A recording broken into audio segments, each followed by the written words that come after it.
નમસ્કાર પ્રત્યુષભાઈ. નમસ્કાર.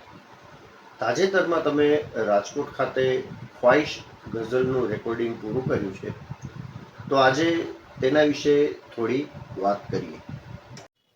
આપનું આ ગઝલ રેકોર્ડિંગમાં શું યોગદાન છે?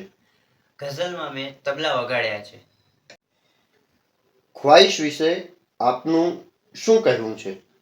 ખ્વાઈશ એ એક સામાન્ય માણસની વાત છે જે પ્રસિદ્ધિ નથી ઈચ્છતો, પણ માણસો તેને સમજે તેમ તે ઈચ્છે છે. હિન્દી સાહિત્યના મહાન કવિ શ્રી હરિવંશરાય બચ્ચનની આ લખેલી ગઝલ છે. આપનો ખ્વાઈશનો રેકોર્ડિંગનો અનુભવ કેવો રહ્યો? મારો ખ્વાઈશનો રેકોર્ડિંગનો અનુભવ ખૂબ જ સરસ રહ્યો. પાયલોટિંગથી લઈ અને રિધમ બનાવવા સુધી તથા સમગ્ર રેકોર્ડિંગનું કામ રસપ્રદ રહ્યું.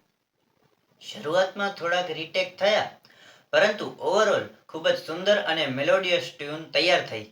આપ સૌને સાંભળીને ખૂબ જ આનંદ થશે.